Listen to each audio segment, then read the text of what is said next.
ధ్వని.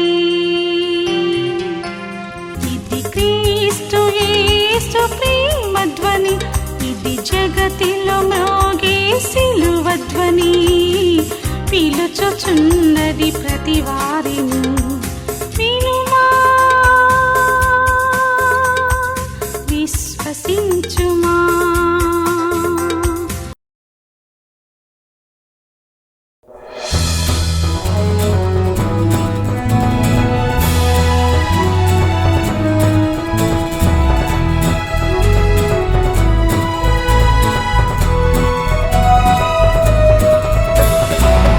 జయ యేసు జయ యేసు, జయ జయ క్రీస్తు జయ క్రీస్తు. జయ జయ యేసు జయ యేసు, జయ జయ క్రీస్తు జయ క్రీస్తు. జయ జయ రాజా జయ రాజా, జయ జయ రాజా జయ రాజా. జయ జయ స్తోత్రం జయ స్తోత్రం. జయ జయ యేసు జయ యేసు, జయ జయ క్రీస్తు జయ క్రీస్తు. జయ జయ యేసు జయ యేసు, జయ జయ క్రీస్తు జయ క్రీస్తు.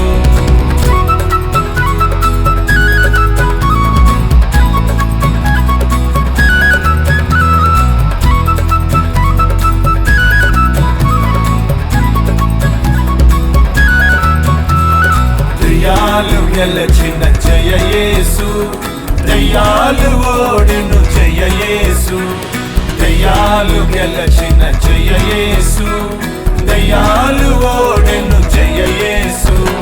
కయ్యము గెలచిన జయ యేసు, కయ్యము గెలచిన జయ యేసు.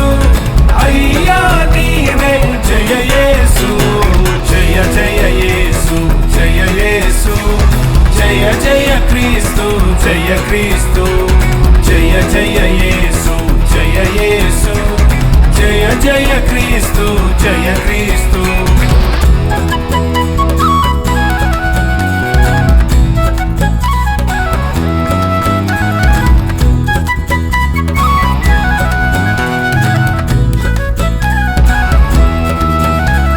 సదాన్ని గెలచిన జయ యేసు, సదాను ఓడెను జయ యేసు. సదాన్ని గెలచిన జయ యేసు, సదాను ఓడెను జయ యేసు.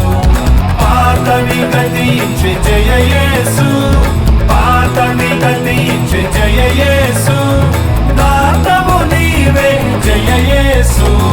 జయ జయ యేసు జయ యేసు, జయ జయ క్రీస్తు జయ క్రీస్తు. జయ జయ యేసు జయ యేసు, జయ జయ క్రీస్తు జయ క్రీస్తు. జయ జయ రాజా జయ రాజా, జయ జయ రాజా జయ రాజా. జయ జయ స్తోత్రం జయ స్తోత్రం. జయ జయ యేసు జయ యేసు, జయ జయ క్రీస్తు జయ క్రీస్తు. జయ జయ యేసు జయ యేసు, జయ జయ క్రీస్తు జయ క్రీస్తు.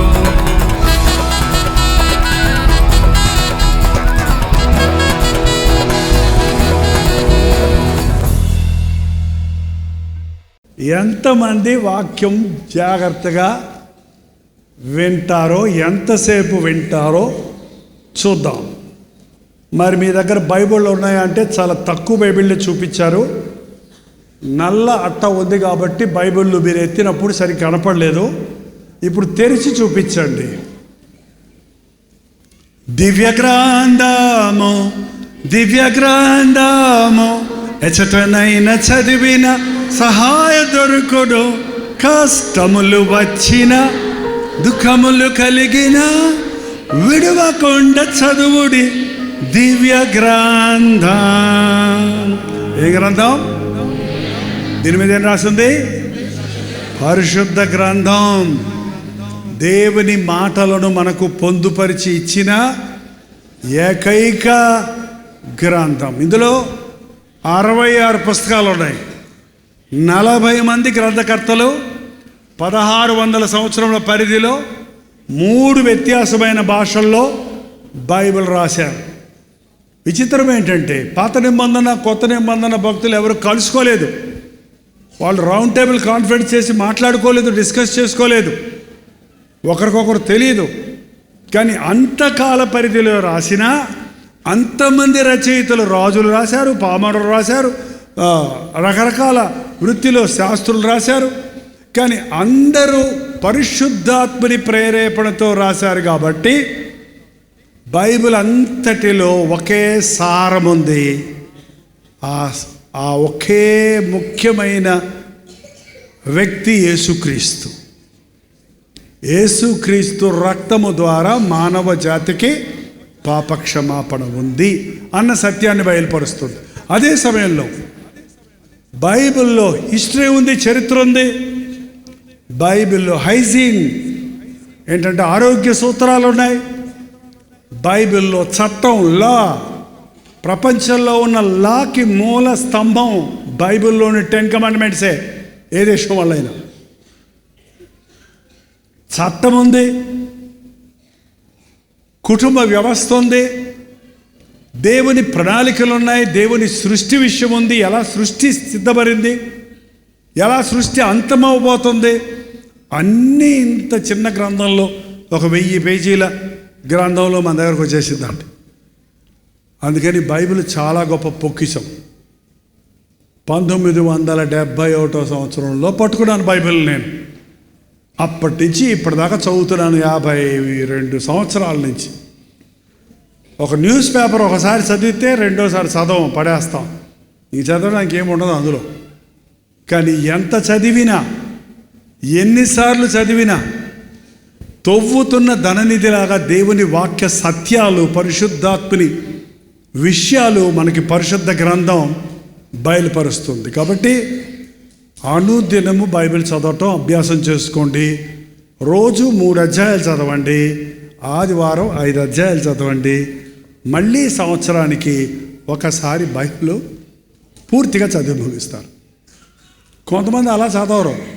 ఇక్కడ ఒక ముక్క, మళ్ళీ రేపు ఇక్కడ ఒక ముక్క, అక్కడ ఒక ముక్క, ఇక్కడ ఒక ముక్క చూసి ఏమంటారు తెలుసా? బైబిల్ మాకు అర్థం కావటం లేదంటే ఆదికాండం నుంచి మొదలు పెట్టండి, మత్తయి సువార్త నుంచి మొదలు పెట్టండి, చదవండి.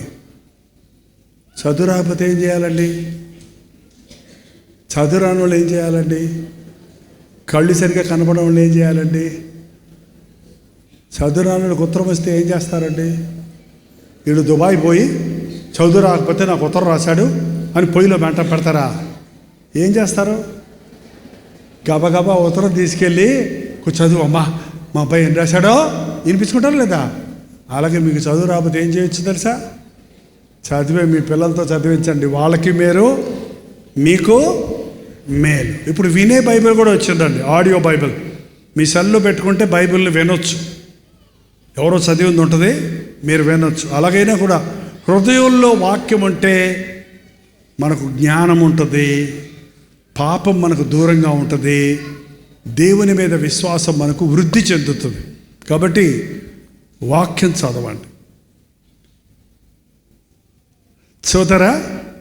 రెండోది చెప్పాను కదా ఇందాక, జార్జ్ మల్లర్ చేసింది ఏంటి? ఇంకొకటి, ప్రార్థన చెయ్యండి. రోజు ఉదయం లేచిన వెంటనే ప్రార్థన చెయ్యి. ఎన్ని పనులున్నా సరే, టైం లేదనొద్దు.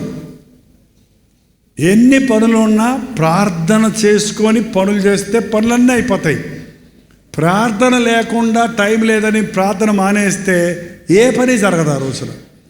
అతడు చేయనిదంతయు అంటే నీ పనులన్నీ సఫలం అవ్వాలంటే దేవుని తోడు నీకు కావాలి. కాబట్టి నేను ఉంటానో లేదో, ఈ గెట్టుగెదలు జరుగుతాయో లేవో, మీ పాస్టర్ గారులు ఎప్పుడు మీ కూడా ఉండరు, కానీ మనతో ఎప్పుడు ఉండేవాడు, నిన్ను విడువను, నిన్ను ఎడబాయనన్న ప్రభు ఎప్పుడూ ఉంటాడండి.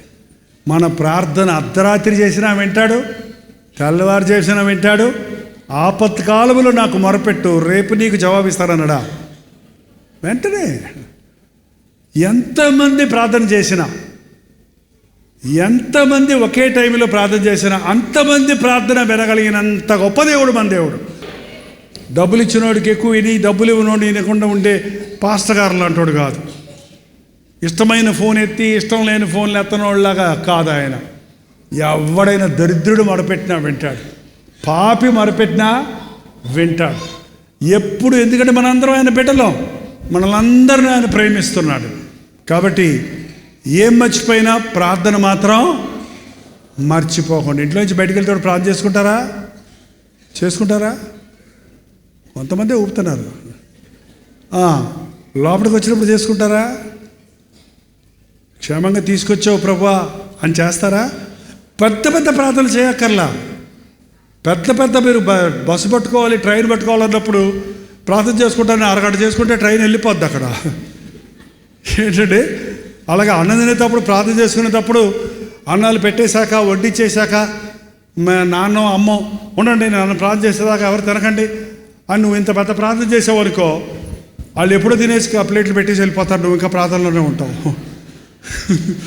అప్పుడు చిన్న ప్రార్థనలు చెయ్యండి. ఏంటంటే క్లుప్త ప్రార్థన ఎంత పొడుగ్గా ఉందని దేవుడు చూడడం, ఎంత మనసులో నుంచి వచ్చింది, హృదయాంతరేంద్రియాల్లో నుంచి వచ్చే కేకే ప్రార్థన అన్నాడు ఒక దైవజనుడు.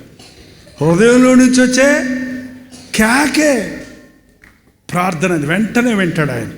బైబిల్లో కొన్ని చాలా చిన్న ప్రార్థనలు ఉన్నాయి.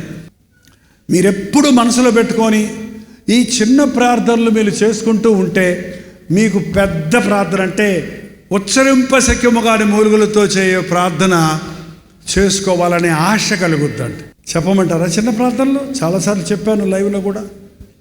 ప్రభువా నాకు సహాయం చేయి, ప్రభువా మాతోరా, ప్రభువా నీ సన్నిధి మాకు తోడు దయచేయి, ప్రభువా నాకు సహాయం చేయి, ప్రభువా నన్ను బలపరచు. పరీక్షలు రాసేటప్పుడు ప్రార్థన చేయమంటారు కొంతమంది పిల్లలు, మేం చేయక్కర్లా, ప్రభువా నాకు జ్ఞానం దయచేయని ప్రార్థన చేసుకొని పెన్ను పెట్టండి, నీకు జ్ఞానం జ్ఞాపకశక్తి దేవుడు ఇస్తాడు.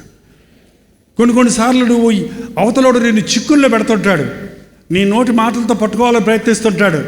అప్పుడు నువ్వు మనసులో ప్రార్థన చేసుకో, ప్రభువా ఈ చిక్కుల్లో పడకుండా నన్ను కాపాడు, సమయోచితమైన మాట మాట్లాడడానికి జ్ఞానమో దయచేయి, ప్రభువా నన్ను కనికరించు, ప్రభువా నా కృప చూపించు, ప్రభువా నన్ను జ్ఞాపకం చేసుకో. ఇంకా బెస్ట్ ప్రేయర్.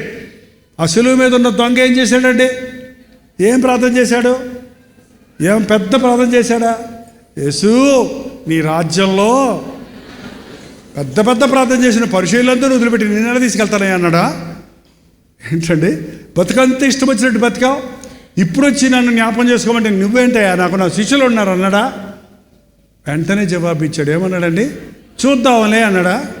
అదే నేడు నీవు నాతో కూడా, వెంటనే జవాబు వచ్చింది. ఎందుకంటే అతను విశ్వాసంతో చేశాడు. ఈయన నిజముగా ఏ దోషము లేనివాడు అని పక్క దొంగతో చెప్పాడు. మనం దోషలం, ఈయన నిర్దోషి, నేను పాపిని, ఆయన నా రక్షకుడు నమ్మాడు. కాబట్టి విశ్వాసంతో అట్టి ప్రార్థనలు చేస్తే ప్రభు సహాయం చేస్తాడు. ప్రార్థన చేసుకోవడానికి టైం లేదనొద్దు. డిఎల్ మూడి అనే ఒక భక్తుడు అనేవాడు, ఈరోజు నాకు చాలా పనులు ఉన్నాయి, మీరేం చేస్తారు చెప్పండి, అందుకే ప్రార్థన చేసుకోలేదు అంటారు కదా. ఆయన ఏమనేవాడంటే చాలా పనులు ఉన్నాయి కాబట్టి చాలాసేపు నేను ప్రార్థన చేసుకోవాలి, ఎందుకంటే ఆ చాలా పనులు నెరవేరాలంటే ఆ అన్ని పనుల కొరకు నా దేవుడు నాకు సహాయం చేయాలి. కాబట్టి ప్రార్థన ఒక నిజమైన క్రైస్తవుడికి ఊపిరి లాంటిది. ఊపిరి ఆడకపోతే ఏమైపోతాం? అంతే. దేవుడితో టచ్లో ఉండటం, దేవుడితో సహవాసం కలిగి ఉండటమే ప్రార్థన, సంభాషించుకోవటం. అలాగే బైబిల్ చదవటం మనకు పాపము నుండి మనల్ని దూరపరుస్తుంది. పాపము మన జోలికి రాకుండా మనం జయించడానికి మనల్ని బలపరుస్తుంది. సోదరు సుందర్ సింగ్ అనే భక్తుడు చెప్పాడు, ప్రార్థన బైబిల్ పఠనము రెండు రెక్కల్లాంటి. ఒక పక్షి పైకి ఎగరాలంటే ఎన్ని రెక్కలు ఉండాలి? ఎక్కడైనా ఒక రెక్కతో ఎగిరే పక్షిని చూసారా? రెండు రెక్కలు ఎగరాలి. అలాగే ఒక విశ్వాసి ఈ భూమికి అతీతంగా, ఈ భూమి ఆకర్షణలకు, భూమిలో ఉన్న పాపానికి దూరంగా పైకి ఎగరాలంటే, ఆధ్యాత్మిక స్థితిలో ముందుకు వెళ్ళాలంటే ప్రార్థన, బైబిల్ పఠనం క్రమముగా దానిని పాటించాలి. మీ బైబిల్ తీస్తారా? మరి బైబిల్లో మార్కు సువార్త 1వ అధ్యాయం 32వ వచనం.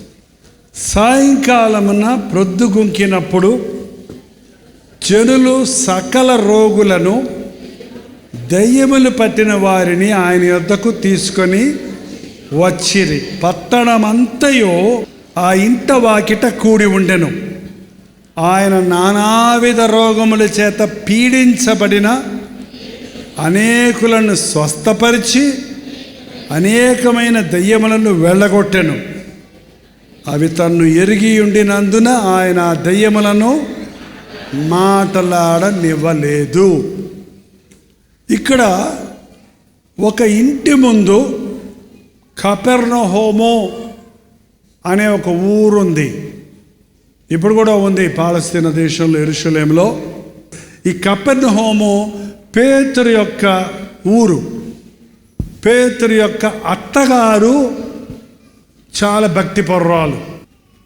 ఈ పేతురు అత్తగారు చాలా భక్తి కలిగిన ఆమె, అందరికీ ఆతిథ్యం ఇచ్చే ఆమె.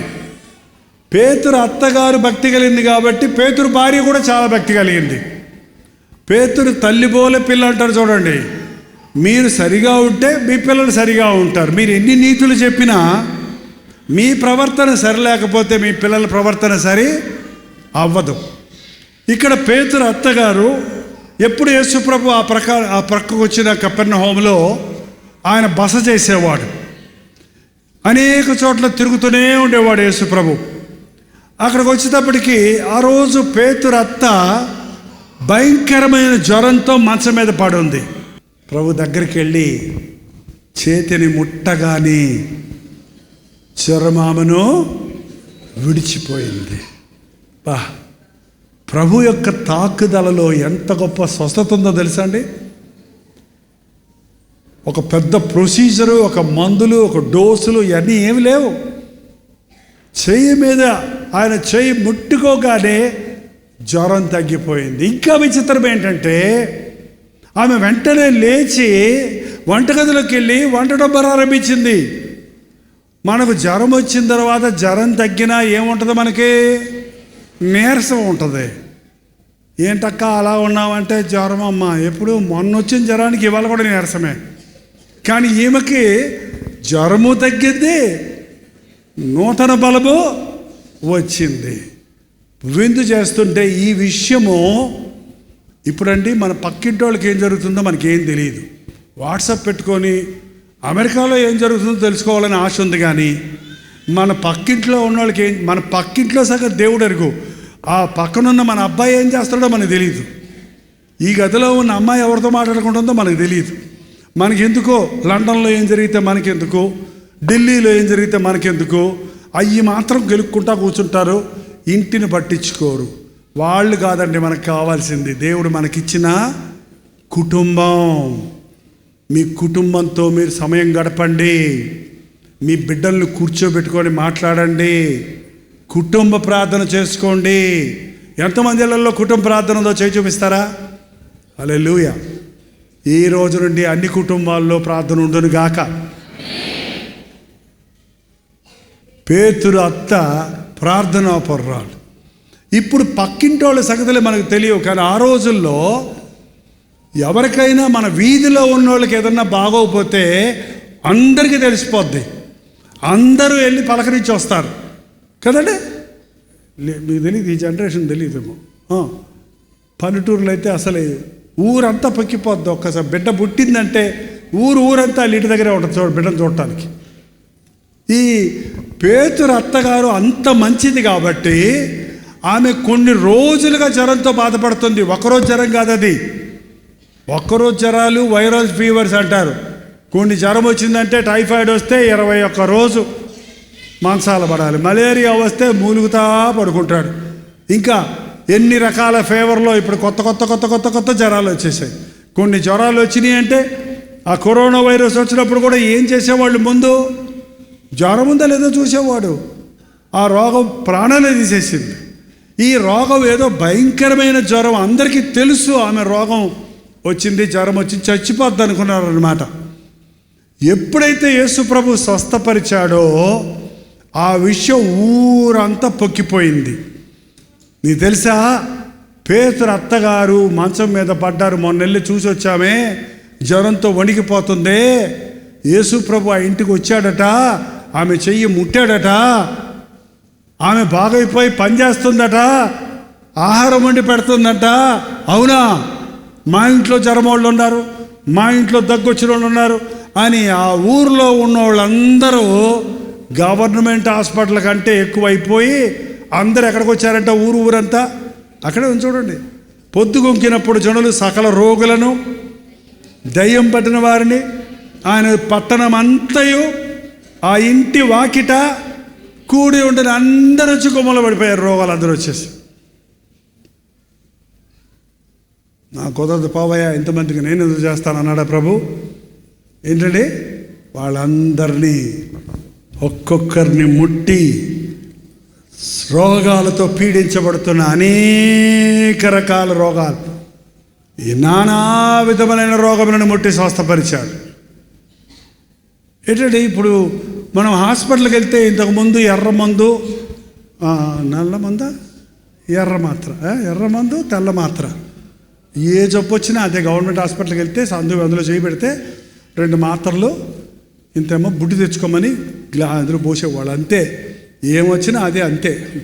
ఇప్పుడు హాస్పిటల్కి వెళ్ళామనుకోండి, ఒక్కొక్క హాస్పిటల్లో ఎన్ని బోర్డులు ఉంటాయో. ఇది డెర్మటాలజిస్టు, ఇది ఈఎన్టీ డాక్టరు, అంటే గొంతు ముక్కుకు ఒకడు, చర్మ రోగానికి ఒకడు, గుండె జబ్బుకి ఒకడు, కిడ్నీ జబ్బులకి ఇంకొకడు, లివర్ జబ్బులకి ఇంకొకడు. ఇది నాది కాదు అక్కడికి పో, ఇది కాదు ఇక్కడికి పో అని హాస్పిటల్ అంతా తిరగాలి. ఆ స్కానింగ్లు అయ్యి తీసేటప్పటికి 7,000, 8,000, 10,000 టెస్టులకు అయిపోతాయి. అంతా అయిన తర్వాత అప్పుడు చెబుతాడు, 10 రూపాయలు మాత్రలు ఇచ్చి పంపిస్తాడు, అంతే. ఏంటండి, ఇంతకుముందు ఏం లేదు. నోరు తెరవమనేవారు, టార్చ్ చేసేవాడు, కన్నీట చూసేవాడు, చెయ్యిట పట్టుకునేవాడు, పొమ్మనేవాడు. ఏంటి, ఇవాళ రోగాలు ఎక్కువైపోయినాయి. అప్పుడు రోగాలు 3, 4 ఉండేవి కాబట్టి సరిపోయాయి 3 మాత్రలు. ఇప్పుడు అట్టగాదే, శరీరంలో ఎన్ని భాగాలు ఉన్నాయో అన్ని రోగాలు ఉన్నాయి. ఇప్పుడు ప్రతి దానికి రోగమే. బీపీ ఎక్కువైతే బీపీ, హై బీపీ, తక్కువైతే లో బీపీ, షుగర్ ఎక్కువైతే హై షుగరు, లో అయితే కళ్ళు తిరిగి పడిపోతాడు మళ్ళీ. ఇది అన్ని బ్యాలెన్స్ చేసుకోవడానికి అన్ని రకాల రోగాలు పెరిగిపోతున్నాయి. యేసు ప్రభు ఏ రోగం బాగు చేస్తాడు? ఆయన హార్ట్ స్పెషలిస్టా, ఈఎన్టీ డాక్టరా, లేకపోతే డెంటిస్టా? ఏంది బాగు చేస్తారు చెప్పండి? సకల రోగాలు బాగు చేయగలిగిన వాడు. నానా విధములైన రోగముల నుండి వారిని స్వస్థపరిచాడు. అప్పుడే కాదండి, ఇప్పుడు కూడా ఆయనకు అసాధ్యమైంది ఏది? నిన్న నేడు నిరంతరము ఆయన ఏకరీతిగా ఉన్నాడు. నాకు తెలిసి హాస్పిటల్కి వెళ్ళొద్దని చెప్పే పాస్టర్ గారులు ఉన్నారు. మందులు వేసుకోవద్దు, మందులు కాక అన్నాడంట ఆయన. మాంద్యులు కాక అని బైబిల్లో ఉంటే ఆయన సరిగా చదవడం రాక మందులు కాక వేసుకోకండి అని చెప్పాడట. ఏంటంటే అని బైబిల్ చెప్పలేదు. యేసు ప్రభు రోగుల్ని స్వస్థపరిచినప్పుడు ఒక గుడ్డివాడు వచ్చినప్పుడు అతని కన్నుల మీద చేయి పెట్టగానే చూశాడు. చూపు పొందు అనగానే చూపు పొందాడు. ఇంకొక అతన్ని ఊరు బయటికి తీసుకెళ్ళి చేతులు పెట్టి కనపడుతుందా అని అడిగితే కనపడుతుంది మనుషులు చెట్టుల్లాగా నడిచిపోతారని అన్నాడు. అంటే సరిగ్గా కనపడిందా? రభసలా కనపడుతుంది అన్నమాట. అప్పుడు మరొకసారి ముట్టి ఇప్పుడు చూడు అంటే ఇప్పుడు సరిగ్గా కనపడుతుంది అన్నాడు. ఇంకోసారి ఏం చేశాడో తెలుసా? ఇంకొక గుడ్డ ఆయన స్వస్థపరచాల్సి వచ్చినప్పుడు ఆయన మేల మట్టి తీసుకొని ఉమ్మేసి క్రీమ్ చేసి కంటికి రాసి కోనేట్లోకి వెళ్ళి కడుక్కో అన్నాడు. మరిది పేస్ట్ చేస్తే మందు కాదు అది. ఏ మందు ఎందుకు వాడాడు అక్కడ? ఒక్కొక్కరికి ఒక్కొక్కలాగా ఆయన స్వస్థత ఇచ్చాడు. అతని విశ్వాసం ముఖ్యం. అక్కడ కడుక్కోపోవంటే పోయా నీ ఉమ్ము రాసి నాకు కడుక్కోమంటావు, ఉమ్ము రాసి కడుక్కోమంటావు పో అనేటుంటే వాడి కళ్ళు వచ్చి ఉండేవి కావు. వాడు నమ్మాడు కాబట్టి స్వస్థత పొందాడు. Doctor cuts, God heels. Surgery చేసినప్పుడు డాక్టర్ గారు నిజంగానే మన పొట్టో ఎక్కడో ఏ భాగం అయితే అది కోసేస్తారు కదా. మళ్ళీ దారం వేసి టైలరింగ్ పని కూడా చేస్తారు డాక్టర్ గారు. కుట్టేస్తారు. కుట్టేసిన తర్వాత 7వ రోజు కుట్లు ఇప్పేస్తారు. ఇప్పేస్తే పట్టేలా వచ్చేస్తుందా? మరిది ఎట్లా అంటుకుంది? డాక్టర్ గారు అంటుకో అంటుకో అంటుకో అని పాట పాడుతూ కూర్చున్నాడా? కుట్టేసాడు, వదిలేసాడండి. స్వస్థపరిచింది ఎవరో? దేవుడు. అరే దేవుడు లేడంటారు కొంతమంది. దేవుడిని నమ్మరు, దేవుని మీద విశ్వాసం ఉంచరు. Doctor treats, God heals. స్వస్థపరిచే యెహోవాను నేనే. ఏ డిజార్డర్, ఏ అనారోగ్యము, ఏ బలహీనత, ఏ యాంటీబాడీ, ఏది మన శరీరంలోనికి ఇన్ఫెక్షన్లు వస్తున్నాయి, రోగాలు వస్తున్నాయి అంటే దానికి కారణం ఆ యొక్క విషపూరితమైన ఏవో వస్తున్నాయి. వాటన్నిటి నుంచి స్వస్థపరచగలిగిన వాడు మన ప్రభు. ఈ 52 సంవత్సరాల సేవలో నేను అనేక మంది రోగులు స్వస్థపడడం నా కళ్ళారా చూశానంట. వీడు బతకడు అనుకున్నవాడు బతికి హాయిగా దేవుని నామాన్ని మహింపరుస్తున్నాడు. ఈ క్యాన్సర్ తగ్గదు అనుకున్న వాళ్ళు క్యాన్సర్ నుండి స్వస్థపడి ఇవాళ ఆరోగ్యంగా వారి కుటుంబాలతో ముందుకెళ్ళడం చూస్తున్నాను. ఈ తాగుబోతు మారడు. అసలు ఇంకో రకం రోగాలు ఉన్నాయండి. శరీరానికి వచ్చే రోగాలు ఒక రకమైతే మరొక రోగము, ఇందాక అన్నా కదా మాయదారి రోగం అంటే ఏంటి? పోయే కాల రోగం. మీరందరూ ఎవరు తాగరనుకుంటా. అసలు మీ ఉప్పాడలోనే ఎవరో తాగరనుకుంటా. ఉప్పాడలో తాగుబోతులే లేరని నేను అనుకుంటున్నాను.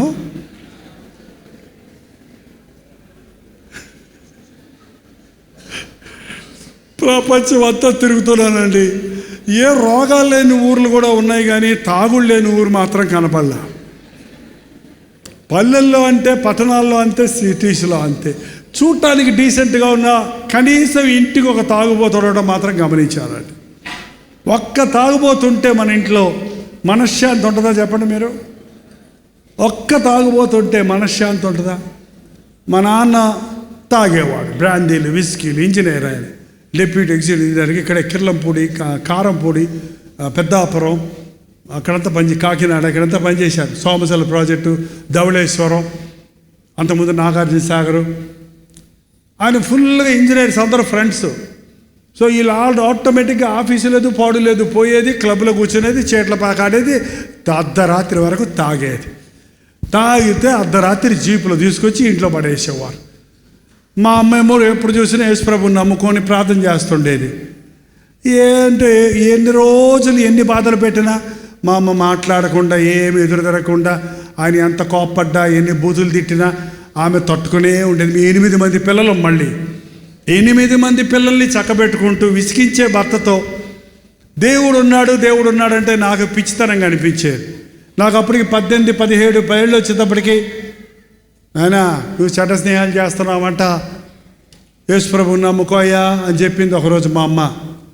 చాలా ఊరుకమ్మా, యేసుప్రభుని నమ్ముకొని ఏడుతూ కూర్చున్నావు నువ్వు ముసుకేసుకొని. ఎప్పుడు చూసినా నాన్న చూడు జాలీగా తిరుగుతున్నాడు తాగి తందనాలు ఆడుతూ. దేవుడు ఉంటే నువ్వు ఆడవటం ఎందుకు, ఆయన ఎగరటం ఎందుకు? దేవుడు లేడు, దెయ్యము లేదు, జీవితాన్ని బతికేయటం, అనుభవిస్తాం, చచ్చిపోతాం. చచ్చిపోయిన తర్వాత ఏం జరిగింది, ఎవడు చూసి వచ్చాడు అని ఆర్గ్యుమెంట్ పెట్టుకునేవాడు, వాదించేవాడు. ఒకసారి మా అమ్మంది, అలా అన్నకయ్యా, యేసుప్రభు ఉన్నాడయ్యా, దేవుడు ఉన్నాడయ్యా, మీ నాన్నను మారుస్తాడయ్యా. మారితే నేను కూడా మారుతానులే అన్నాను గబక్కన. ఆయన ఎలాగ మారడనుకొని ఆ సంవత్సరమే మారాడు ఆయన అద్భుతంగా. కాకినాడలో సముద్రంలో పడి వెళ్ళిపోదామని వెళ్తుంటే, ఇలా మీటింగ్ జరుగుతుంటే ఆ మీటింగ్ దారిలో ఆగి ఎలాగ చచ్చిపోతున్నాను కదా ఆత్మహత్య చేసుకొని, ఎప్పుడు నా భార్య చెబుతుండేది, ఇక్కడికి వెళ్ళి ప్రార్థన చేయించుకొని చచ్చిపోతే మోక్షం వస్తుంది, ప్రార్థన చేయించుకొని చద్దామని అక్కడ వెనక లోపలికి వస్తుంటే తాగి ఉన్నాడంట ఫుల్గా. ఆగండి అని కూర్చోబెట్టారంట వెనకాల ఉన్నాడు. మీటింగ్ అయిన తర్వాత చేస్తారా, అయిపోయిన తర్వాత వచ్చాడు, సేవకుడి దగ్గరకు వచ్చాడంట. చెయ్యి త్వరగా ప్రార్థన అన్నాడంట. మర్యాదగిరి ఏం తెలియదు దానికి. అప్పుడు చెయ్యి త్వరగా ప్రార్థన. ఎందుకయ్యా, ఏంటి, ఏమైంది? చచ్చిపోవాలి, త్వరగా అర్జెంటుగా చెయ్యి అన్నాడంట. చచ్చిపోవాలి, అర్జెంటుగా చేయమంటాడు. ఏంటి, ఏమైందయ్యా నీకు, ఏమైంది? ఉద్యోగం పోయిందా? లేదు, గజెట్ ఆఫీసర్ని. భార్య పిల్లలు లేరా? గుండు ముక్క లాంటి భార్య ఉంది, 8 మంది పిల్లలు ఉన్నారు. మరి ఎందుకయ్యా అప్పులా? లేదు, పొలాలు ఉన్నాయి, ఆస్తులు ఉన్నాయి. మరి ఎందుకయ్యా చచ్చిపోతావు? నాకు సమాధానం లేదండి, నాకు నెమ్మది లేదండి, నేను బతకదలుచుకోలేదు. అంతే. తప్పు తమ్ముడా, నువ్వు చావక్కర్లేదని యేసు ప్రభు నీ కొరకు మరి మోకరించని ప్రార్థన చేశారండి ఆ దైవజనులు. అంతే. ఆయన ప్రార్థన చేస్తుండగానే పరిశుద్ధాత్ముడు మా నాన్నను దర్శించాడు. అది నేను 18 ఏళ్ల కుర్రోడుగా కళ్ళారా చూశాను కాబట్టే యేసు ప్రభుని నమ్మాను. ఇంటికి వచ్చిన వెంటనే ఆయన చేసిన మొట్టమొదటి పని బ్రాందీ బాటిళ్ళు, చీట్ల పేకలు, సినిమా బొమ్మలు అన్నీ తీసుకొచ్చి కుప్పేసి నుప్పేసి కాల్చేశాడు. 10 బైబిళ్ళు కొనుక్కొచ్చి తలకు ఒక బైబిల్ ఇచ్చి, ఇప్పుడు నేను కాకినాడ నుంచి వస్తుంటే ఆ భానుగుడి జంక్షన్ దగ్గర నుండి ఆ గాంధీనగర్ అదే పిఆర్ కాలేజీ పక్క వరకు అక్కడ దాకా నడిపించేవాడయ్యా మా నాయన అని నాతో కూర్చున్న బ్రదర్స్ చెప్తున్నా. ఆ ఇంటికి ఆడించి 10 బైబిళ్ళు 10 మందికి కొని, మా నాన్న ఇంజను, మా అమ్మ గార్డు, 8 మంది పిల్లలు లైను, 10 బైబిళ్ళతో రోడ్డు మీద నడుస్తుంటే అందరం ఆయంకే చూస్తుండేవాళ్ళు. అందులో యూనిఫామ్ అమ్మాయిలకి ఒకే డ్రెస్ కుట్టించేవాడు మా నాన్న. అంతకుముందు జీపుల్లో, కారులో తిరిగాం. గవర్నమెంట్ జీపు మనం వాడకూడదు, దేవుని మందిరానికి వెళ్ళటానికి లంచం పుచ్చుకోకూడదు, అన్నీ లంచం పుచ్చుకోవడం మానేశాడు, అబద్ధాలాడటం మానేశాడు. 3 నెలలు తిప్పలు పడ్డాను, కానీ అంతకంటే ఎక్కువ దేవునితో మా నాన్నతో పోరాడలేకపోయా. అమ్మ ప్రార్థన నాన్నను మార్చింది, నాన్న ప్రార్థన అమ్మ నాన్నల ప్రార్థన నన్ను మార్చింది. 3 నెలలు తిరగకుండా నా పాపము నా జ్యేష్ఠ కుమారుడు ఒడిలో పాడనీయకు అని మా నాన్న ప్రార్థిస్తే నా జీవితాన్ని దేవుడు పట్టుకున్నాడు. ముసలోడిని అయ్యాక నమ్ముకుందాంలే అనుకున్నానండి. నేను అదే అన్నాను, మా నాన్న నువ్వు కూడా మారయ్యా అంటే, నువ్వు 40 ఏళ్ళు వచ్చే వరకు నీ ఇష్టం వచ్చినట్టు తిని తాగి తందనాలు దొక్కి అన్నీ అనుభవించి చూచి మారావు. నాకు ఇంకా 18 ఏళ్ళు అసలు నాకు మీసాలే సరిగా రాలేదు. నేను ఇంకా బ్రాంతి ఏంటో అదేదో ఇదేదో అంటారే, ఆ గుంట ఈ గుంట, ఆ గొయ్యి ఈ పెంట పెటారాలు ఏమీ రుచి చూడలేదు. అవి రుచి చూడాలా? ఏ పాపం చేయకుండా అప్పుడే మారిపోమంటావు, నన్ను సన్యాసం పుచ్చుకుంటావు అంటే మరి 3 నెలలు గొడవ పెట్టుకున్నానండి మా నాన్నతోటి. కానీ ఇప్పుడు అనుకుంటున్నాను, ఆ గబ్బులో పడి ఉంటే నా బతికే గబ్బై ఉండేది. దేవుడు నా కోసమే మా నాన్నను మార్చాడేమో. ఆ పాపంలో పడకముందే ప్రభు నన్ను పట్టుకొని ఆయన కొరకు వాడుకుంటున్నాడు. కాబట్టి ఇంతకాలం దేవుని కొరకు బతుకుతున్నా. చాలామంది అడుగుతారు, మీరు యంగ్గా ఉంటారు ఏంటండి, మీరు ముసలోళ్ళు కదా, మీ తల ఎందుకు నల్లగా ఉంది, మీరేంది మోకరిస్తారేంటి, మీకు అంత ఓపిక ఎక్కడి నుంచి వచ్చింది ఏంటండి? పెంటలో పెటారాల్లో తల పెట్టల, గప్పు తినలా, గోతులో పళ్ళ, ఫ్రెష్గా దేవునికి ఇచ్చా నా జీవితాన్ని దేవుడు కాపాడుతున్నాడండి. ఏంటంటే సాతాన్ని ఎంగిల్ చేసేసాక, సాతాన్ని సారమంతా పీకేశాక, నీ బతుకంతా వేస్ట్ అయిపోయాక అప్పుడు దేవుడికి ఇచ్చి వాడుకో ప్రభువా, వాడుకో నాయనా అంటే ఏం వాడుకుంటాడు? నీ గొంతంతా గందరగోళం చేసుకున్నావు, నీ లంగ్స్ అన్నీ పొగదాగి పాడు చేసుకున్నావు, నీ అవయవాలన్నింటినీ సాతానికి వ్యభిచారానికి ఇచ్చేసావు. ఇంకేమైపోద్ది? నీలో సారం ఎట్లుంటుంది? అందుకే యవనస్తులు, నేను ఎక్కడికి వెళ్ళినా బతులాడుతున్నాను. యవనస్తులారా ఇదే మంచి సమయం. యవ్వన కాలంలో దేవునికి వచ్చేయండి. మీ జీవితం మీరు దీవించబడతారు, మీ ద్వారా 1000 మంది దీవించబడతారు. మీరు బలంగా ఉంటారు, అనేక మందికి ఆశీర్వాదకరంగా ఉంటారు. నీ జీవితాన్ని పాడు చేసుకుంటే నీ తమ్ముళ్ళు చెల్లెలందరూ పాడైపోతారు. నేను మారాక మా తమ్ముళ్ళు చెల్లెలందరూ మారారు. మా ఇంటికి ఆశీర్వాదం వచ్చింది. డబ్బులు సంపాదించి మా నాన్నకి ఇవ్వలేదు నేను. మా నాన్న ఉత్తరం రాసేవాడు, నాయనా నువ్వు డబ్బులు నాకు అక్కర్లేదురా, నువ్వు సేవ చేస్తుంటే దేవుడు నీ తమ్ముళ్ళని చెల్లిని అందరినీ ఆశీర్వదిస్తున్నాడు. నాకు అనేక సంవత్సరాలు ఆగిపోయిన ప్రమోషన్స్ అన్నీ నాకు వచ్చాయి. నువ్వు దేవుని సేవలో నమ్మకంగా ముందుకు సాగు అని చెప్పగలిగాడు. ఈరోజు మన జీవితాల్లో చాలామంది మన బిడ్డలను దేవుని సేవ చేయడానికి దేవుడు పిలుస్తుంటే వద్దులే నాయన కష్టాలు ఉంటాయంట. సరే కష్టాలు ఉంటాయి, కష్టాలు లేకుండా లేవండి.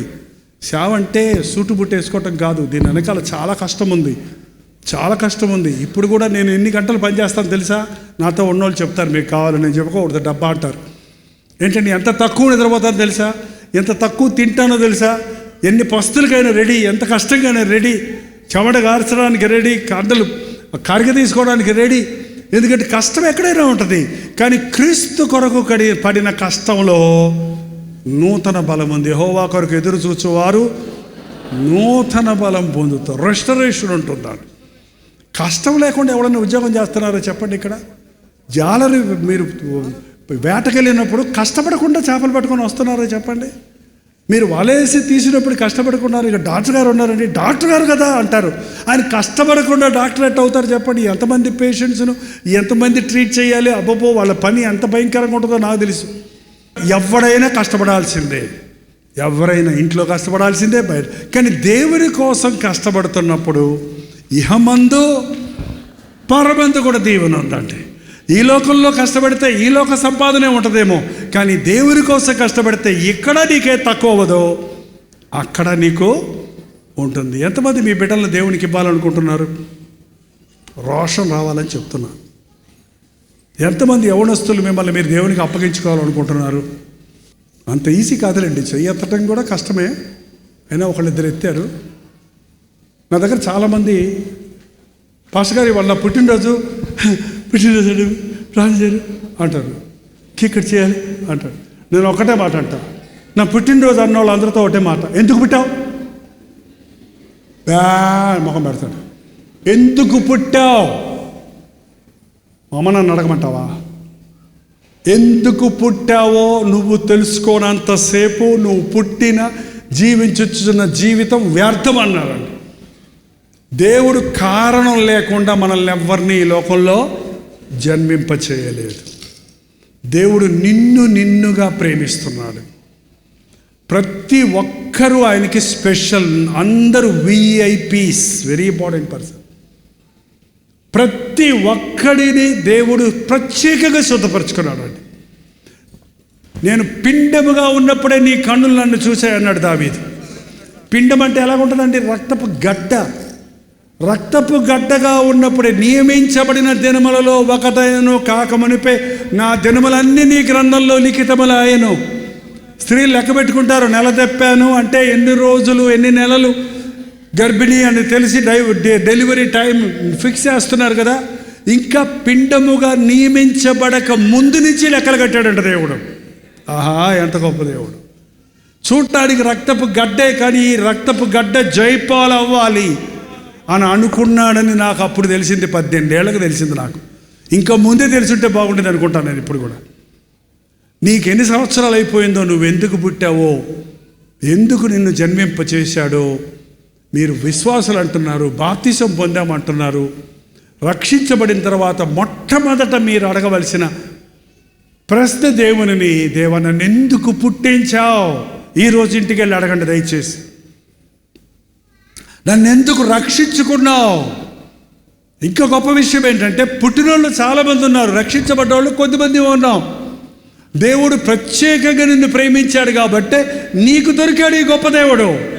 నీ పక్కింటోళ్ళకి లేరు, నీ ఎదురింటోళ్ళకి లేరు. కొన్నిసార్లు అంటారు, మా ఇంట్లో నేను ఒక్కదాన్నే మారాను, నేను ఒక్కడనే మారాను. నిన్ను అంటే అంత ప్రేమ ఆయనకి, అంత ప్రేమ. నీ ద్వారా నీ ఇంటి అంతటిని మార్చాలని దేవుడు ఎందుకు మనల్ని పుట్టింపజేశాడో వ్యక్తిగతంగా మీరు ఇళ్ళకి వెళ్ళి ప్రార్థన చేయండి. వాళ్ళ తెలుసుకోండి, దేవుడు చెబుతాడు. సౌలు అనేవాడు ఉన్నాడు బైబిల్లో, కొత్త నిబంధనలో. మత వైరాగ్యం కలిగినవాడు. యూదా మతం అయింది. యూదా మతం వేరు, క్రైస్తవత్వం వేరు.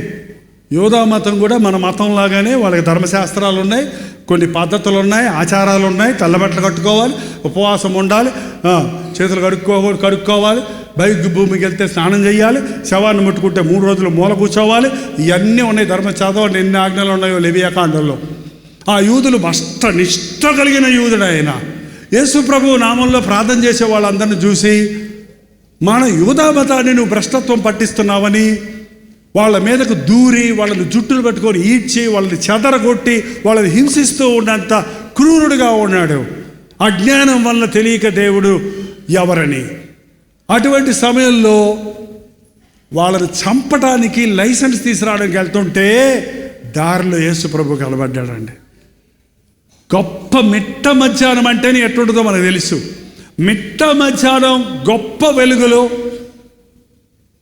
సౌలా సౌలా నేల నీవు హింసించుచున్నావు అనే స్వరం వినేటప్పటికీ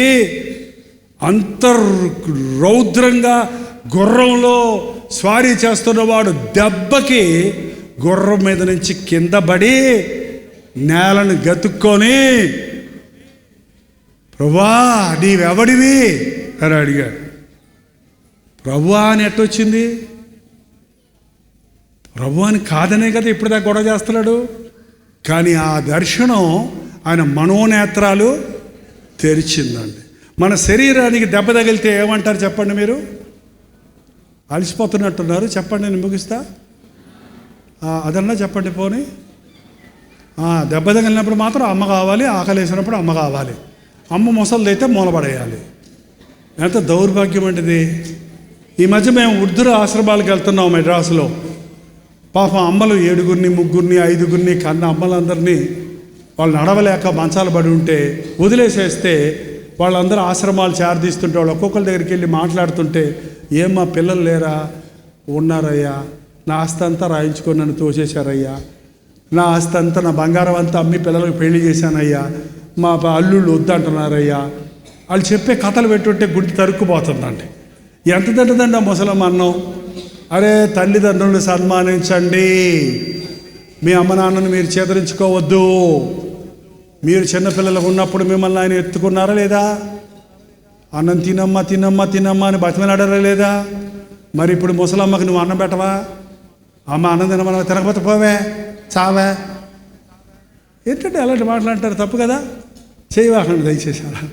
ఏంటండి, యేసయ్య నువ్వు ప్రేమించేవారు తల్లిని తండ్రిని ప్రేమిస్తారు, భార్యను ప్రేమిస్తారు, భర్తను గౌరవిస్తారు. శరీరానికి దెబ్బ తగిలితే అమ్మ అంటావు. ఎందుకంటే మన శరీరం ఎక్కడి నుంచి వచ్చింది? అమ్మ కడుపులో నుంచి వచ్చాం మనం. అమ్మ రక్తం పంచి మనకు శరీరాన్ని ఇచ్చింది. ఆత్మదేవుడు ఇచ్చాడు, కానీ శరీరం బీజం తండ్రిది, కానీ శరీరం అమ్మ శరీరం, రక్తంలో నుంచి వచ్చాం. కాబట్టి శరీరానికి దెబ్బ తగిలితే ఏమంటాం? నాకు కొన్ని ఆపరేషన్లు అయినాయి.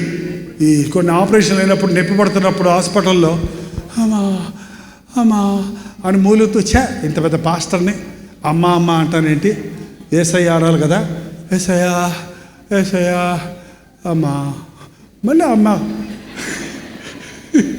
ఏంటయ్యా ఏసయ్యా అనుకుంటే అమ్మ దగ్గరికి వెళ్ళిపోతున్నట్టు. అప్పుడు శరీరానికి నొప్పి తగిలితే అమ్మ గుర్తొస్తుంది. నీ హృదయానికి దేవుడు ముడితే దేవుడు గుర్తొస్తాడు. ప్రభువా అంటాడు. ఎక్కడ కొట్టాడు దేవుడు? శరీరం కొట్టలేదు సౌలుకి, అతని గుండె మీద తగిలింది ఆ దెబ్బ. కాబట్టి మనోనేత్రాలు తెరవబడి గుడ్డోడు కళ్ళు తెరవగానే ఎదురుగుండా ఉన్నది ఎవరో తెలుసా? మెస్సయ్య కాదు, ఈయనే యేసుక్రీస్తు అని గుర్తించి ప్రభువా అన్నాడు. నీవెవడమంటే నేను నీవు హింసించుచున్న యేసుని. నేనెప్పుడు నిన్ను హింసించాను అడగల. ఆయన బిడ్డలను హింసించేవారు ఆయన హింసిస్తున్నట్టే, ఆయన బిడ్డలను సన్మానించేవారు ఆయనను సన్మానిస్తున్నట్టే. వెంటనే మరో ప్రశ్న వేశాడు. ఏం తెలుసండి? నేనేమి చేయవలను? నన్నేం చేయమంటావు? నువ్వు లేచి దమస్కులోకి వెళ్ళు, నేను నిన్ను కోరుకున్నాను, రాజుల ముందు నా ప్రతినిధిగా ఉండడానికి కోరుకున్నాను, నా సాక్షిగా ఉండడానికి కోరుకున్నాను అని ప్రభు అతనితో చెప్పినప్పుడు, తన జీవితాన్ని దేవునికి అప్పగించుకున్నప్పుడు, యేసు ప్రభు తరువాత అంత గొప్ప పరిచర్య చేసిన దైవజనుడు ఆ రోజు నుంచి ఈ రోజు వరకు మరొకడు లేడండి. యేసును బోలె జీవించిన ఆ పౌలు 13 పత్రికలు మామూలుగా రాసుకున్న ఉత్తరాలు బైబిల్లో అవి భాగాలుగా మారిపోయినాయి. రక్షించబడ్డ వెంటనే మనం చేయాల్సింది, ప్రభువా నన్ను ఏం చేయమంటావు? అందరూ పాస్టర్లు అవ్వక్కర్లా, అందరూ పాస్టర్మ్మలు అవ్వక్కర్లా, అందరూ పాటలు పాడక్కర్లా, అందరూ బలిపీఠం ఎక్కక్కర్లా, అందరూ వాయిద్యాలు వాయించక్కర్లా. కానీ దేవుడు ప్రతి ఒక్కరికి ఒక పని పెట్టాడు. నీవు తల్లిగా నీ బిడ్డలను దేవుని కొరకు పెంచు, నీ బిడ్డలకు నీవు ఆశీర్వాదకరంగా ఉండు. ఇక్కడ ఒక చక్కటి కుటుంబం చూస్తున్నాం. దానివల్ల ఆ ఊరంతా మారిపోయిందండి. ఆ ఊరంతా ఇంటి వాకిట పడ్డారు. ఆ ఊరిలో ఉన్న దెయ్యాలన్నీ, దెయ్యాల గురించి చెప్తే తెల్లారిపోద్దిగా. తాగుబోతులు ఉన్నాయన్నారు, దెయ్యాలు ఉన్నాయా మీ ఊరిలో? అసలే భయపెట్టకండి తుతు అనుకుంటారు కొంతమంది. అపవాదిని ఎదిరించుడి, అప్పుడు వాడి మీ యొద్ద నుండి. దెయ్యాలకు భయపడవలసిన అవసరం మనకు లేదు. దేవుడు ఏ రోజో దెయ్యాలన్నిటినీ ఓడించేశాడు. యేసుప్రభు సిలువలో మరణించినప్పుడు సాతాను తల చిత్తకదొక్కబడింది. ఓడిపోయిన శత్రువు దేవుని ఆశ్రయించిన వారికి ఏ హాని చెయ్యదు. మూఢనమ్మకాలు వదిలిపెట్టేయండి, మూఢాచారాలు వదిలిపెట్టేయండి. దెయ్యం అని భయపడకండి. యేసు నామములో జయముంది. ప్రభువు నాకు తోడయుండగా నాకే భయము లేదు. దెయ్యాలు ఉన్నాయా లేవా?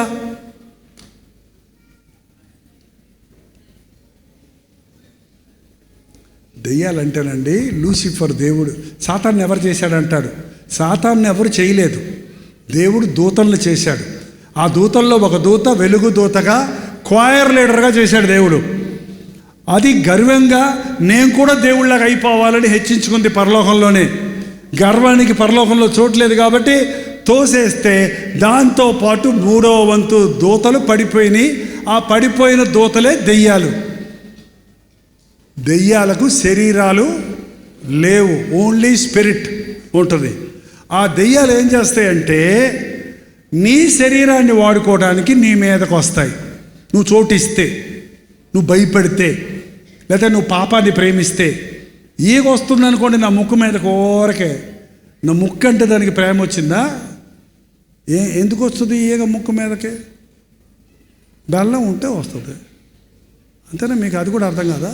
క్యాడ్బరీస్ చాక్లెట్ అదాలా కదండి. ఈగలు ఎందుకు వస్తాయి? ఆ తీపి పదార్థాలు వస్తే ఉంటాయి.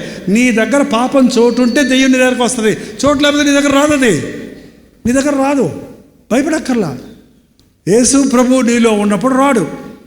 ఆ దురాత్మ ఏం చేస్తుంది? మన ఆత్మ మీద కూర్చొని మనం పనిచేయకుండా అణిచేస్తుంది.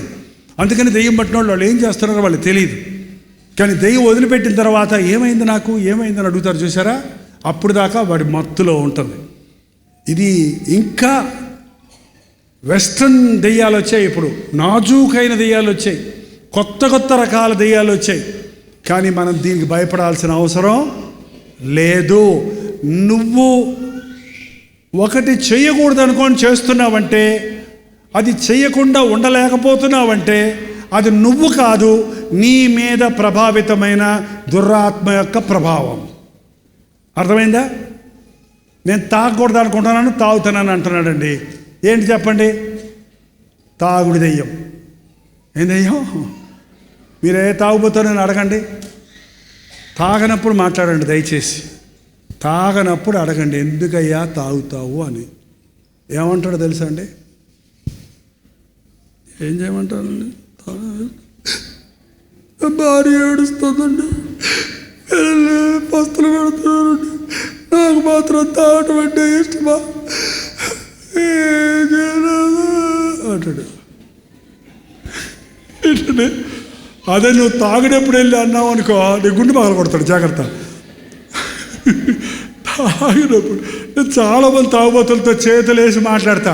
మా చర్చిలో చాలామంది చర్చికి వచ్చేవాళ్ళు చాలామంది ఒకప్పుడు భయంకరమైన తాగుబోతులు, తాగి రోడ్డు మీద పడిపోయేవాళ్ళు. ఇవాళ వాళ్ళందరినీ ప్రభు మార్చాడు. ఇప్పుడు వాళ్ళు బైబిల్ని పట్టుకొని వాళ్ళ పిల్లలు వాళ్ళ కుటుంబాలుగా దేవుని మందిరానికి వస్తారు. ఇంతకుముందు గుడిసెల్లో ఉండేవాళ్ళు, రేకు షెడ్డుల్లో ఉండేవాళ్ళు, మేడలు మెద్దలు కట్టుకున్న చక్కగా మర్యాదస్తులుగా ఉంటారు, డీసెంట్గా తయారయ్యారు. దేవుని ఆశీర్వాదం ఉంది వాళ్ళ మీద. త్రాగుడు భయంకరమైన దురాత్మ ప్రభావం అండి. ఈరోజు డ్రగ్స్ వచ్చేసాయి చాలామంది యవనస్తులకి. డ్రగ్ అడిక్ట్స్ అయిపోతున్నారు. పల్లెటూరులో కూడా సర్వసాధారణం అయిపోయింది. ఐ డోంట్ నో ఇక్కడ ఎవరైనా డ్రగ్ అడిక్ట్స్ ఉన్నారేమో. విడిచిపెట్టండి, దేవుని సహాయం కోరండి. మీలో ఉన్నవాడు లోకములో ఉన్నవానికంటే అపవాది మనకంటే బలవంతుడే, కానీ మన ప్రభు అపవాది కంటే కోట్ల రెట్లు బలవంతుడు. అందుకని అటువంటి వారికి ప్రార్థన కావాలి. ఇలాంటి స్థలంలో కూర్చుంటే మీకు తెలియకుండానే మీలో ఉన్న దురాత్మల ప్రభావం నుండి పాట పాడుతున్నప్పుడే పారిపోయే ఉంటాయి. మేము లిటరల్గా చూస్తామండి. కొన్ని చోట్ల విజయవాడలో మీటింగ్ చూస్తున్నాం, జై జై యేసు, దెయ్యాలు గెలిచిన జై యేసు అని పాడుతుంటే అక్కడక్కడ గుంపులో ఒక 4-5 లేచి ఎక్కుకొని అందరి నెత్తుల మీద నుంచి భుజాల మీద నుంచి పరిగెత్తి బయటికి పారిపోయాయండి. ఏంటంటే వాళ్ళు దెయ్యాలు బట్టి ఉన్నారు. దేవుని స్తోత్రం. మీరు ఎవరు పారిపోలా. యేసయ్య నామములో శక్తి ఉంది. ఒకటే నేను చెప్పాలనుకుంటున్నాను. నీకు ఏ సమస్య ఉన్నా, ఏ చిక్కు ఉన్నా, ఏ బాధ ఉన్నా, ఏ భయం ఉన్నా, ఏ పరిస్థితి అన్నా ఆయన నామంలో అధికారం ఉంది. యేసుప్రభు తన శిష్యుల్ని పిలిచి నానా విధములైన రోగములను స్వస్థపరచుటకు, దెయ్యములను వెళ్ళగొట్టుటకు వారికి అధికారం ఇచ్చాడు. కాబట్టి ఈ రోజున యేసుక్రీస్తు నామములో ప్రార్థిస్తే ప్రభు దిగి రావాల్సిన అవసరం లేదు. ఆయన నామములోనే శక్తి ఉంది.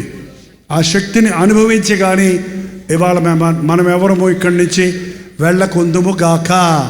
రేపు మీరు ఎవరైనా మారకుండా, మిమ్మల్ని దేవుడు ముట్టకుండా నేను వెళ్ళిపోతే, జైపాల్ ఉప్పాడు పంపించారు, ఏం చేసి వచ్చావు? ఎంతమంది అక్కడ నిజంగా డెడికేట్ చేసుకున్నారు, మారారు, రక్షించబడ్డారు, విడిపించబడ్డారు? ఎంతమంది సేవ పిలుపుందని తెలుసుకున్నారు అని నన్ను, మాకు బాసులు ఎవరు లేరండి, నేను ఏ సంస్థలో పనిచేయటంలా, నా పైన నాయకులు ఎవరో లేరు, నాకు పెద్ద నాయకుడు ఉన్నాడు. నా ప్రభు నన్ను లెక్కడుగుతాడు సుమా, లెక్కడుగుతాడు దేవుడు నన్ను. నీకు అప్పగించిన సేవ సరిగా చేయకపోతే సోమరివైనా చెడ్డదాసుడా అంటాడట. ఆయన చెప్పింది నమ్మకంగా చేస్తే బలా నమ్మకమైన మంచి దాసుడా. నన్నేనా మిమ్మల్ని కూడా అడుగుతాడా? వెళ్ళావు, మీటింగ్కి వచ్చావు, ఏం నేర్చుకున్నావు అని అడగడా? మిమ్మల్ని అడుగుతాడు. నన్ను అడిగిన దేవుడు మిమ్మల్ని అడుగుతాడు.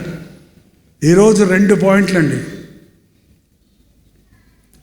దేవుని పిలుపున్న వారు ఇక్కడ ఉన్నారు అని నాకు దేవుడు నా మనసులో భారం పెడుతున్నాడు, తెలియజేస్తున్నాడు.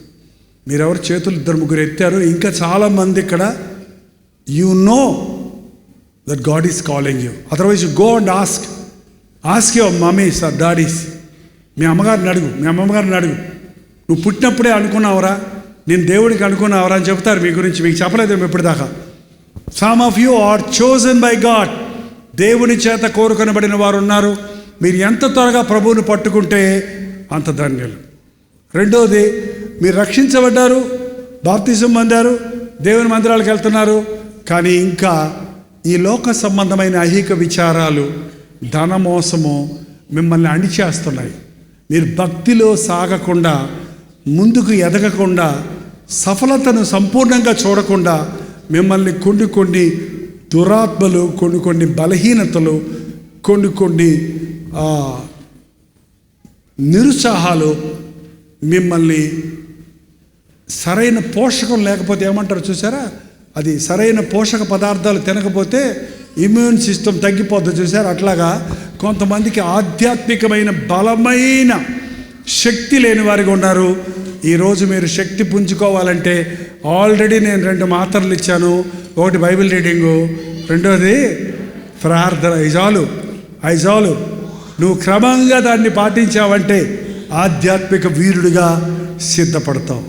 నాకు తెలుసు కొంతమంది ఇక్కడ చీకటి శక్తులతో, దురాత్మలతో బంధించబడి విడుదల లేని వారిగా, అంటే ఏమి స్పందన లేని వారిగా ఉన్నారండి. అట్టి వారిని దేవుడు ఈ రాత్రి విడిపించును గాక.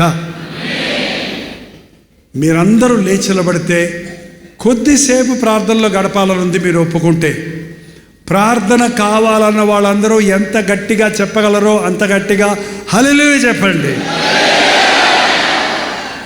ఈరోజు ఈ ప్రార్థనలో దేవుని ప్రణాళిక నా పట్ల నెరవేరాలి అన్నవారు హల్లెలూయా చెప్పండి. నా మీదున్న శాపములన్నిటి నుంచి నేను విడిపించబడి ఇక్కడి నుంచి వెళ్తానన్న వారందరూ హల్లెలూయా చెప్పండి. ఈ రాత్రి ప్రభువు నన్ను ముట్టాలి అన్నవారు మనస్ఫూర్తిగా ప్రభువా నన్ను ముట్టు అని హల్లెలూయా చెప్పండి. అలాగే 2 కళ్ళు మూసుకొని నోరు తెరిచి నన్ను ముట్టయ్యా, నన్ను ముట్టయ్యా. పేతురు అత్తను ముట్టగానే జ్వరము విడిచినట్లుగా నీ గాయపడిన హస్తముతో నన్ను ముట్టి నా బలహీనత నుంచి నన్ను విడిపించయ్యా, నా రోగము నుండి నన్ను విడిపించయ్యా, నా మీదున్న పితృపారంపర్యమైన వ్యర్థ ప్రవర్తన నుంచి నన్ను విడిపించయ్యా. నా శరీరానికి స్వస్థత కావాలి, నా మనసుకు నెమ్మది కావాలి, నా జీవితం పట్ల నీ ప్రణాళిక నేను ఎరగాలయ్యా. నా ఇంటికి రా యేసయ్యా, నీ సన్నిధి నాకు దయచేయ్యా. దేవా యేసయ్యా, నీకు వందనాలయ్యా. నేను చావవలసిన స్థలంలో నువ్వు మరణించి, నేను పొందవలసిన శిక్షను నీవు పొంది, నా కొరకు నీవు చేసిన యాగము కొరకు వందనాలయ్యా. నమ్ముచున్నానయ్యా. అవిశ్వాసం లేకుండా నాకు సహాయం చేసయ్యా. ప్రతి ఒక్కరూ ప్రార్థన చేద్దాం. పరిశుద్ధుడా, ప్రేమగల తండ్రి, ఒక్కసారి నీ బిడ్డలను చూడయ్యా. ఈ రాత్రి చేతులెత్తి నాకు విడుదల కావాలి, నా యేసయ్య గాయపడిన చేయి నా మీద పడాలి, నన్ను ముట్టాలి, నా సమస్యకు విరుగుడు కావాలి, నా శాపము నుంచి నేను విడిపించబడాలి, నా శరీర రోగముల నుంచి నేను స్వస్థపడాలి, లోతైన రక్షణ అనుభవాన్ని నేను పొందాలి, దైవ ప్రత్యక్షతలు పొందాలని ఎవరెవరు ఏ ఆశతో చేతులెత్తుతున్నారో వారిని ఒక్కసారి చూడయ్యా. ప్రార్థనలకు ఇచ్చేవాడా, ప్రార్థనలకు జవాబులిచ్చే ప్రభువా, నీకు వందనములు.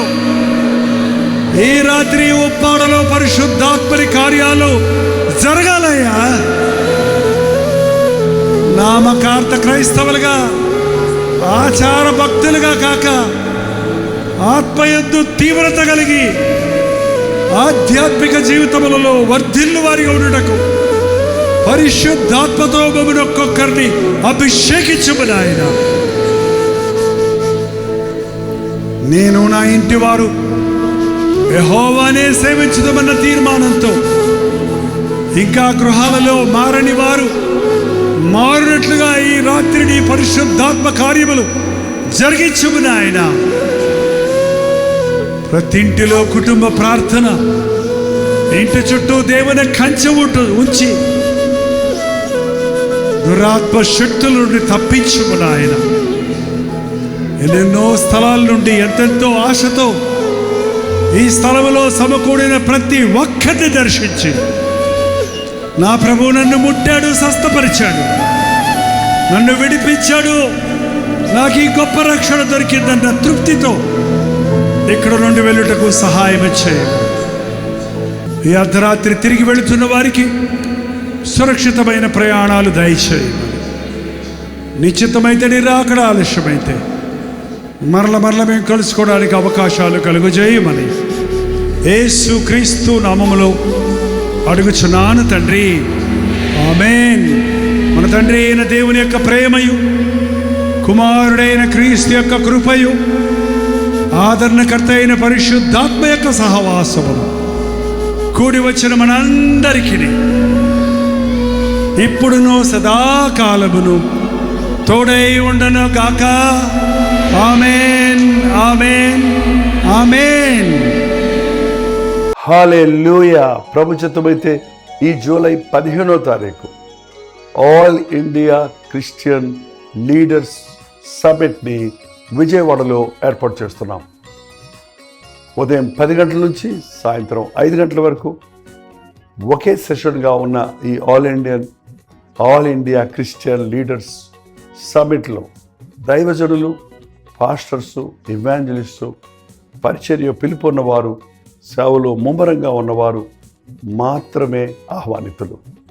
ఎందుకంటే మనం మరింత ఉన్నత స్థితిలో ఈ నేటి టెక్నాలజీని ఉపయోగించుకొని అనేకుల్ని ఎలా రీచ్ చేయాలనే ముఖ్యమైన విషయాల మీద మనం స్టడీ చేస్తాం కనుక దయచేసి దైవజనులు ఆహ్వానితులు. దయచేసి గమనించండి, registration is a must. Registration చేసుకోకుండా రాకూడదు. ఎలా చేసుకోవాలి రిజిస్ట్రేషన్ అంటారా? సింపుల్. ఇవాళ QR కోడ్ వచ్చింది కదా, ఇదిగో ఈ కింద ఇవ్వబడినటువంటి QR కోడ్ని మీరు స్కాన్ చేసుకోండి, అన్ని వివరాలు మీకు తెలిసిపోతాయి. ఇంకా మీకు అనుమానం ఉంటే 8144123456 అనే నెంబర్కి మీరు కాల్ చేసి సంప్రదించండి. రండి, మనందరం కలిసి దైవాభిషేకం పొంది దేవుని శక్తితో మరింత ముమ్మరముగా ఆత్మలను పట్టు సేవలో ముందుకు సాగుతాం.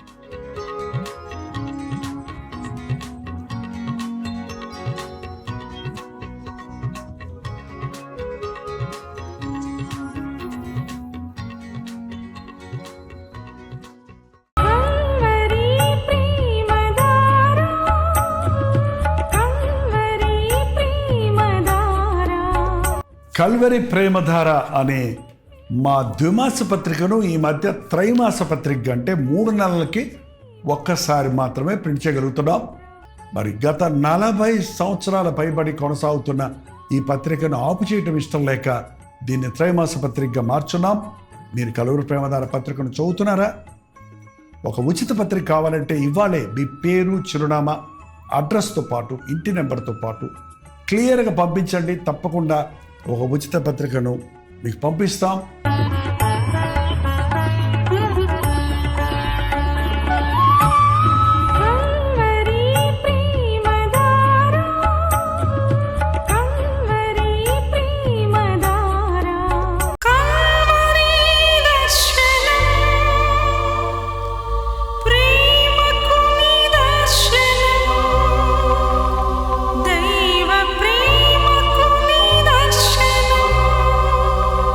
తెలుగు, తమిళ, హిందీ, మలయాళం, బెంగాలీ, ఒరియా అనే 6 భాషల్లో టెలివిజన్ ప్రోగ్రామ్స్ కొనసాగుతూనే ఉన్నాయి. భారభరితమైన పరిచయంలో మీరు సహకరించాలని ఆశిస్తే, ప్రభు మిమ్మల్ని ప్రేరేపిస్తే మీ విరాళాలు, కానుకలు డాక్టర్ జై ఫౌండేషన్స్ అనే ట్రస్ట్ నెంబర్కి మీరు పంపించవచ్చు. అవి నేరుగా టీవీ ఛానల్స్కి వెళ్తాయి. అందులో ఏది మేము మా సొంత ఖర్చుల కొరకు ముట్టుకోవటం లేదు, వేరే పరిచయ కొరకు ముట్టుకోవటం లేదు. టెలివిజన్ పరిచయలో ఇంకా సువార్త వినని వారికి అది అందించాలని ఆశతో ఒక 20 సంవత్సరాలుగా కొనసాగుతున్న పరిచయం కొరకు ప్రార్థించండి, మీ సహకారాన్ని అందించండి. ఈ విషయం మీకు ఇంకా వివరాలు కావాలంటే 89393939 అనే నెంబర్కి మార్నింగ్ 10 నుంచి ఈవినింగ్ 10 లోపల మీరు ఫోన్ చేయండి, వివరాలు మీకు తెలియజేస్తాం.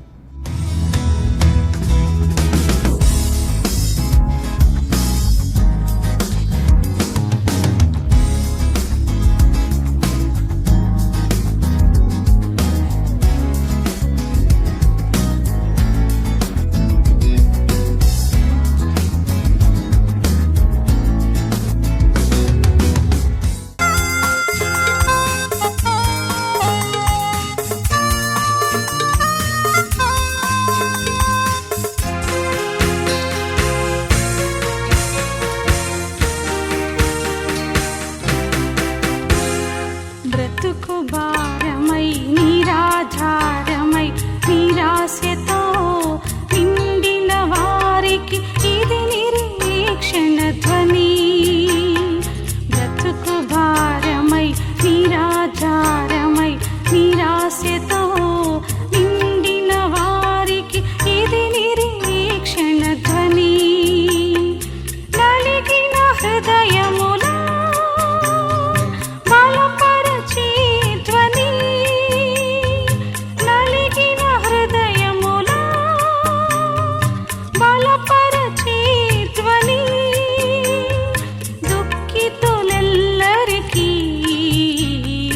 ఇది ఆదరణ ధ్వని.